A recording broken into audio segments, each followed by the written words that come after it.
Welcome to the other Discovery Show, the podcast that's not about podcasts. It's the bonus show from the Podcast Discovery Show, where we talk about all the other things that we discovered throughout the week. I'm Kirk. And I am Zach. And this week, I discovered a robot that I could never afford, but would be awesome.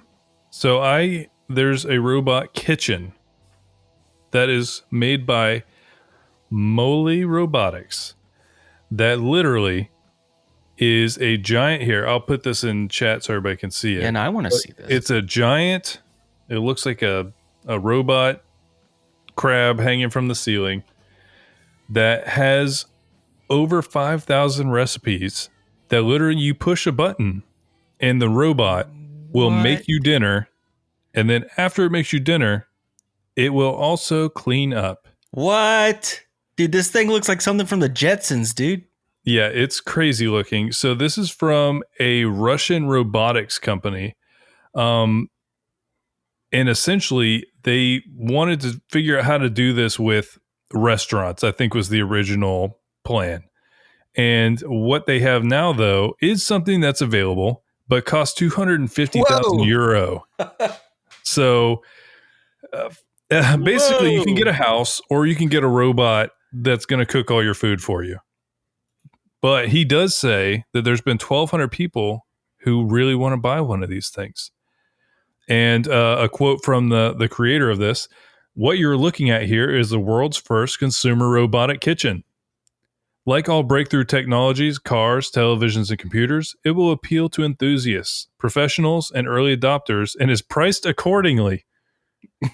I don't know that priced accordingly. I mean, I guess it is a pretty sophisticated robot. Like, I don't really know of any like robots you can get. Like a Roomba is like $200, but all that does is vacuum. Hey, DJ Roomba's awesome. I love my Roomba. But yeah, basically, this is a whole thing.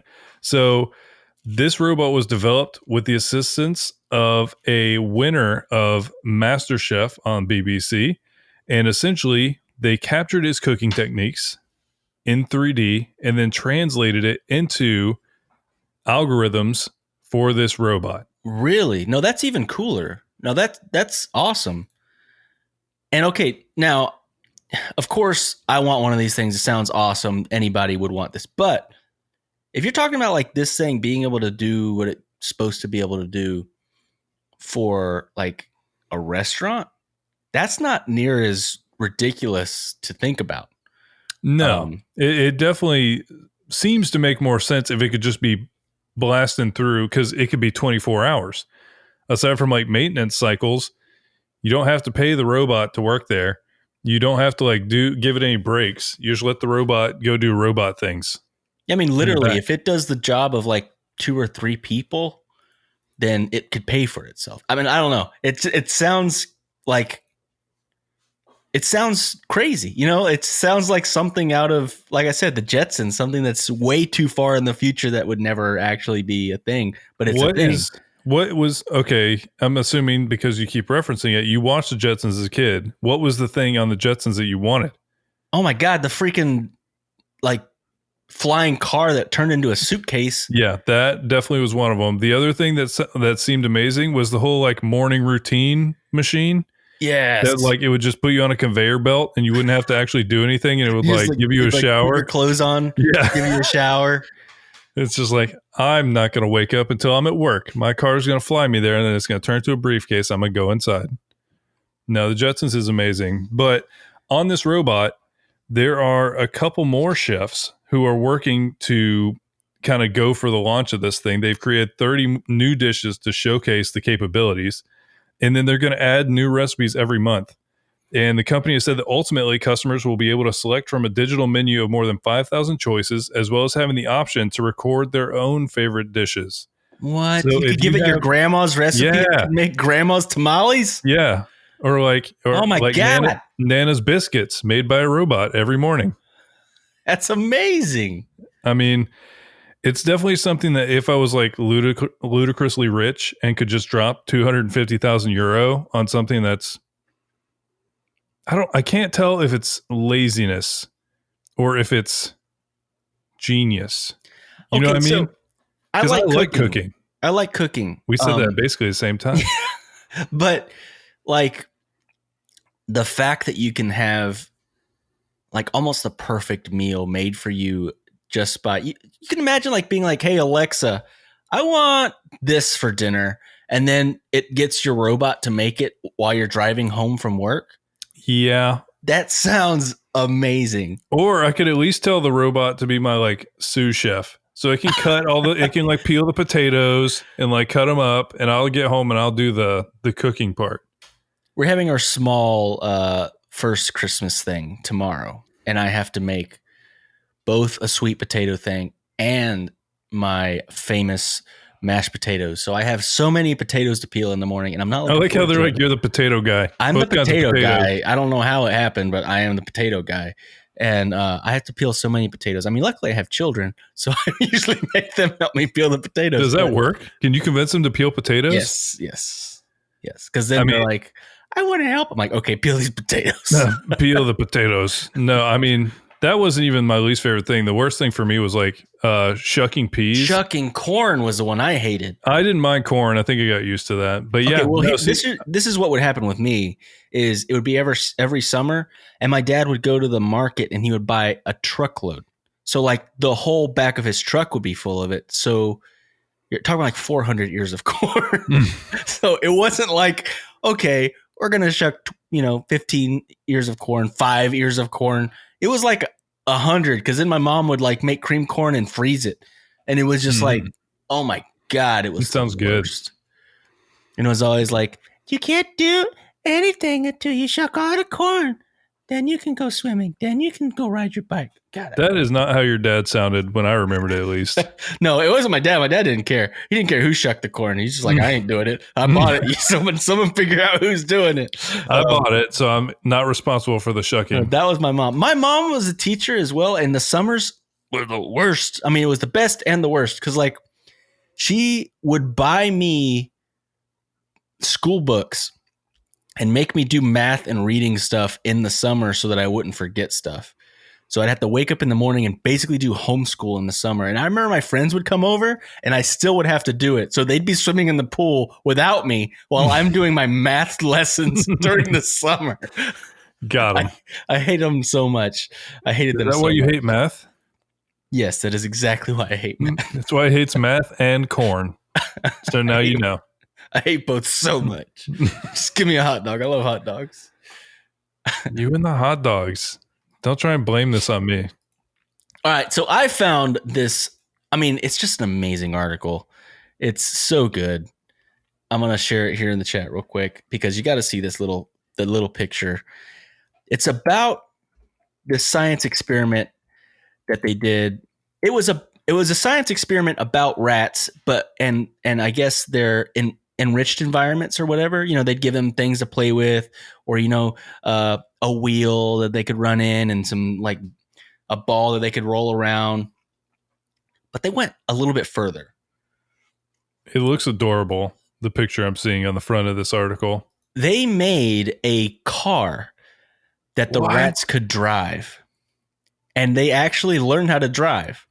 Obviously the first picture is just like a rat in a toy car, but the next one is the actual car that they built for the rats. No, like I'm watching this video, and everybody should stop what you're doing right now. If you're listening, go to the show notes and click this video, because you can watch this rat drive the car around a little room. I mean, it's safe. It's safe for the rat, but he's driving around a car and hitting walls, and it's amazing. The article reads, if you're going to teach rats to drive, first you need to build them a car or a rat-operated vehicle. The chassis and powertrain come from a robot car kit. It looks kind of like a RC car, and a transparent plastic food container provided the body. Explaining the idea of a steering wheel and pedals to a rat was probably a little too difficult, so the controls were 3 copper wires stretched across an opening cut out of the front of the bodywork and an aluminum plate on the floor. When a rat stood on the plate and gripped a copper bar, a circuit was completed, and the motors would engage. One bar made the car turn left, one made it turn right, and the third made it go straight ahead. If proof were needed that many existing psychology tests are too simple, Rats did not take very long to learn how to drive this thing. They basically made this arena so that the rats could drive in it, but they learned how to control the vehicle very well. And at first they would like put treats in different areas of the arena thing that they would have to drive to and then get. But then eventually, even if there wasn't a treat, the rats would just get in there and just drive around because they just loved it. That's amazing. Like, seriously, watch that video, everybody listening, because I feel better now just because I watched that rat driving around a car. And what's funny is the whole premise of the science experiment was to see if enriched, I guess, what do they call it? Like enrichment, where they'd give them things to do other than just be in a cage with nothing in it. They had a control group, which was, in laboratory cages with nothing else in it. They didn't get to drive cars. And the ones that were able to drive cars and do all these other cool things. And it actually didn't make a difference. Both the rats were the same amount of stress, supposedly. It didn't make a difference. But they did find out that rats could learn how to drive cars really quick and easy. No, and liked it is the best part. They just do it for fun. Said although both groups of rats learned to drive the car, the ones that lived in the enriched environment were quicker to start driving. They continued to be more interested in driving even when there was no reward on offer beyond the thrill of the wind in one's fur. So they did do a test with the control group as well that were normally in laboratory cages, but the ones that had the enriched cages learned how to drive quicker because they were used to like messing with things and, manipulating a ball or a rope or the little spinny wheel thing. So it's a fascinating article, and the pictures are hilarious. The video is the cutest thing ever. And I just thought it was awesome. It's an awesome article and study. Let me look up what this was from. The University of Richmond is the one that did this this test. But it's really fascinating and a great visual. So yeah, definitely check the link out in the show notes because it's worth your time. So I don't know if you saw this, but you probably at least saw something related to it. The Arecibo telescope was destroyed recently, and it was destroyed just by collapsing. And if you haven't seen the Arecibo telescope, what it looked like, is that the one in Puerto Rico? Or yes, yeah, it's in Puerto Rico. Okay. It's featured in GoldenEye. That's like one of I think it's the climax fight scene. Sean Bean and Pierce Brosnan are fighting each other in the middle of this thing. But essentially it's this huge dish, and then there was 3 towers surrounding it that all had cables that would suspend a 900-ton platform of all of the electronics and things above the dish at the bottom. And the platform fell and absolutely smashed the disc. And this was not something that was kind of just, oh, well, telescope went down. This was met with a lot of emotion. There was a lot of people who were very upset about it. So I wanted to learn a little bit more about it. So this has been going for a really long time, for nearly 60 years. It has been looking for things. It's been involved in finding Nobel Prize winnings in physics. Like I think, discovered pulsars, which is a spinning star. Oh, yeah. They things that make that weird noise. Yeah, and they essentially had just a really weird personality for like a research center. So one of the other main things that they were very famous for was, I don't even know how you pronounce it, but I think it's SETI Institute, and it's SETI. It's the search for extraterrestrial intelligence. So what all they're trying to do is they are searching for radio signals that could signify that there is something out there. And they not only were searching, they were also sending out signals as well, because essentially they just want to have it so that just like we're looking for random signals coming in, somebody else might be doing the same thing far away. But until 2016, this was the largest single dish telescope in the world. And essentially all of these towers that are around it were 111 meters high. And it essentially is right in the middle of a forest. And so they were able to get really crazy visuals from this because there was no light pollution. It was very like forward thinking in how they did things. And then one of the things they also did was this was a very hands-on type of facility. So they would always encourage experimentation over there. So here's a quote. Most observatories won't let you touch anything, but at Arecibo, you could play around with the telescope. They let you tinker and play and occasionally break things. And they essentially would welcome people who want to do whatever there. They were kind of free thinkers in that they wanted people to just be able to explore in any way that they could use that technology to explore. They were 100% behind it. And so that's how it got really popular with the SETI groups, is because essentially there was a limited amount of telescopes that they had access to, but then they could go work with Arecibo. And so essentially they worked there. In 1977 was the first time a SETI scientist, because first of all, almost a lot of very prestigious schools have SETI departments. You know, this is not something like, I know that when you say like extraterrestrial intelligence, it kind of points you to the idea of like, okay, somebody's Ancient aliens. Yeah, somebody's looking for UFOs, or The guy with the crazy hair. Yeah, the guy from Ancient Aliens. But I do think that there's more than that. They're essentially just looking for abnormalities in space.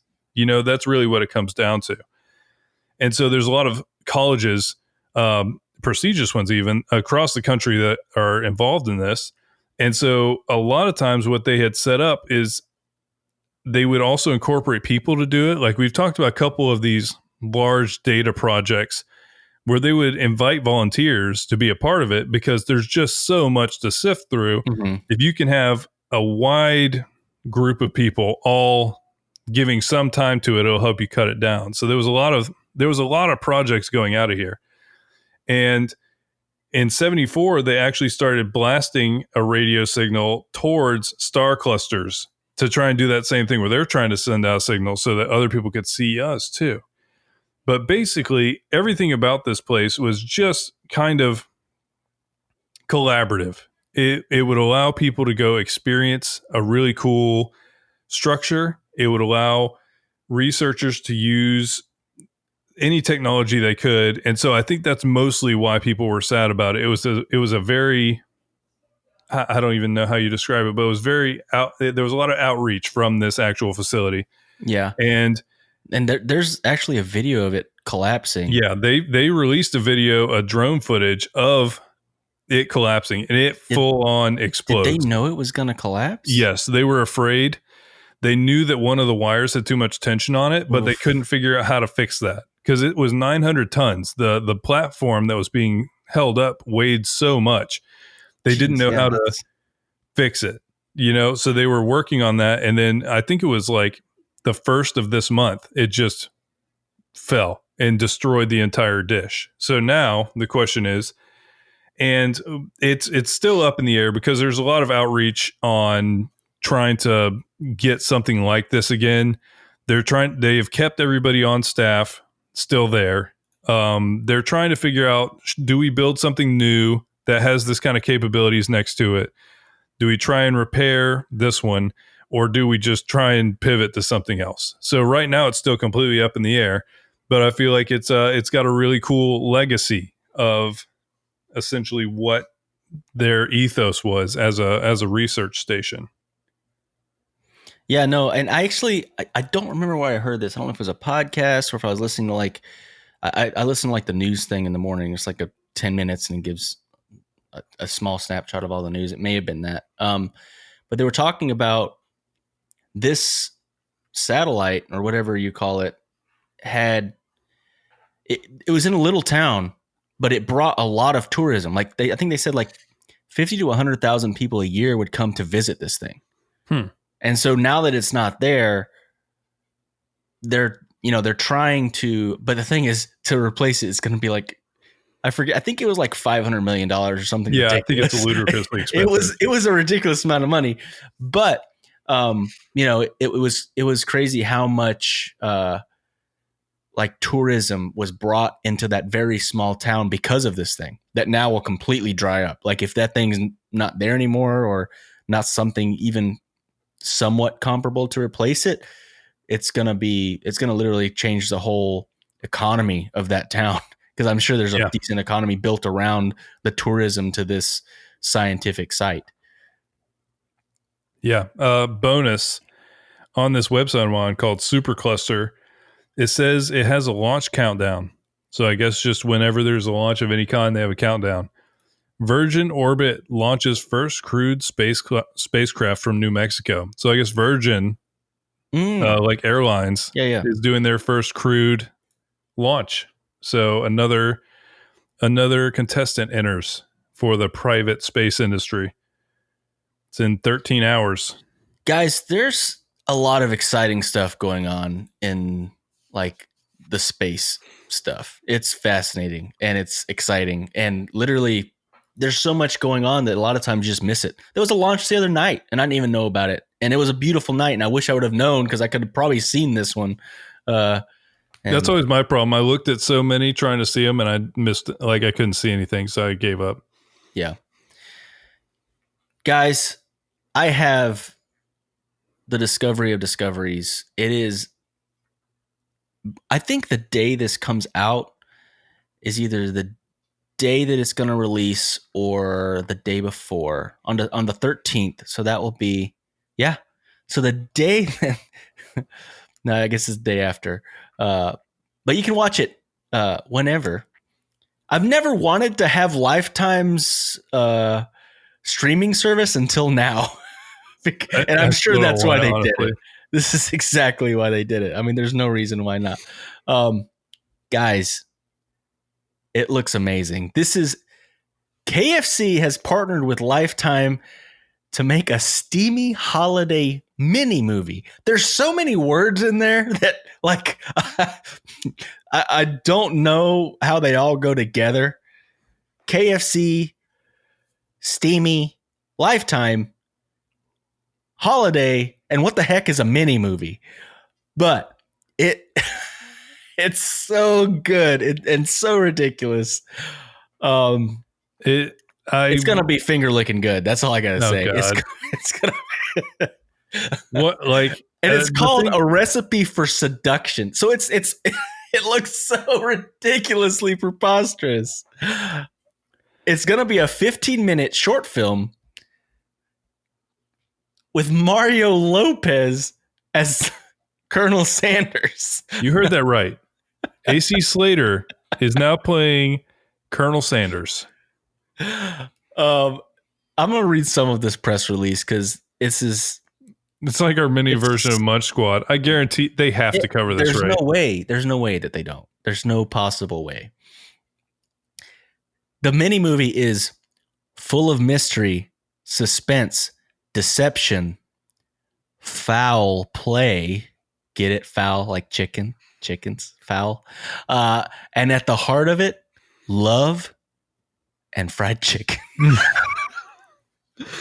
Like the level of self-awareness for this, I will give them, makes it sound hilarious because you've got to watch stuff before the trailer. It's so ridiculous because you can tell they actually made it seem serious, but like fake serious, like soap opera serious. Yes, it feels like a soap opera. 1,000%. The release describes the film as a quote-unquote steamy holiday love affair involving a young heiress whose mother has handpicked a suitor for her. But when a handsome young chef with a secret fried chicken recipe and a dream arrives, he sets in motion a series of events that unravel the mother's devious plans. And there's a picture of, it's just, even the thumbnail of the show or whatever you want to call this mini movie, it's just preposterous because it's Mario Lopez cosplaying as freaking Colonel Sanders. I know, it's messed up every single time. Yeah, it's weird looking. No, and he's not like old Colonel Sanders. This is young Colonel Sanders, dapper Colonel Sanders. First of all, how does this guy still look so young and like regular and like he looks younger than me. Yeah, he does. He looks I don't younger than get we it. do. I don't know. I don't get it. And they took it even a step further, guys. KFC and Uber Eats are offering a special promotion in conjunction with the film.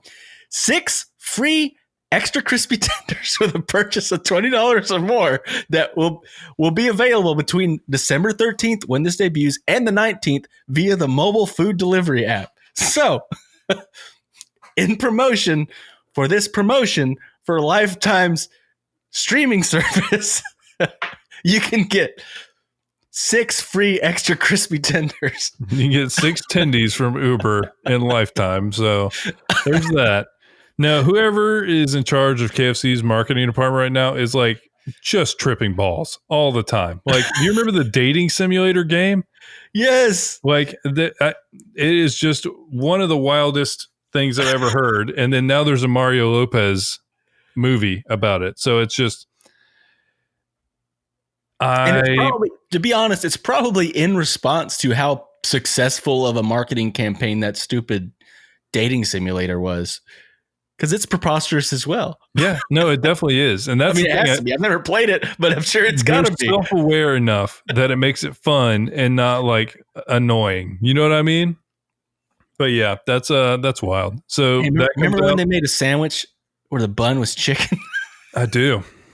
I never had one. Yeah, I didn't either. They called it double down. Double down. That was it. Yes. Yeah, it's literally just like we put 2 pieces of chicken together. Sandwich. Try not to get greasy while eating this. No, they gave it to you like a little paper bag thing. I did always want to try it, but I never did. I would want to try it if you put 2 buns on the outside, so I didn't have to hold just a random piece of 2 pieces of chicken and just like smash them together. I mean, I feel like it was marketed to people like me because I'm not a big bread guy. I feel like bread's always just been like the medium for the what's inside of the bread. If I could eat a sandwich and also enjoy the medium, which was normally the bread, I think I'd love it. But I just never got around to it. It was just such a small, limited time while it was here. So from now on, I got to jump on these flash in the pan that have happened in these amazing food establishments. Yep, something like that. God. So I do have one more bonus one because basically I want to check it out. It sounds cool. The Christmas star will be the closest visible conjunction of Jupiter and Saturn in 800 years. So December 21st this year, everybody. These two are going to be so close together that it literally is going to look like a gigantic star in the southwest. And they call this the Christmas star because there is a theory that the star in the Bible, you know, the following the star to Bethlehem, might have been a planetary conjunction. So there was a moment where 2 planets were so close they looked like a gigantic star. And this Christmas star is happening December 21st, which is the winter solstice, the longest night of the year and the darkest night of the year. So everybody go and check it out. 2020. It's been so freaking weird in so many ways. Oh, man. It's been an interesting year, guys. It's been an interesting year. And yeah, that'll do it. This is the last episode of the Other Discovery Show, but we'll probably be doing some holiday things. Follow us on Twitch if you're not already following us. We're going to be doing some stuff during our break for sure. You can follow us over there at twitch.tv/podcast Discovery Show. And yeah, we'd love to hear from you guys, and we will talk to you guys in 2021.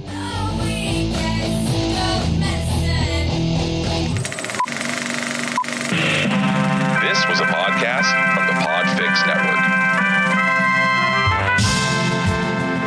You can check out more shows like it at podfixnetwork.com.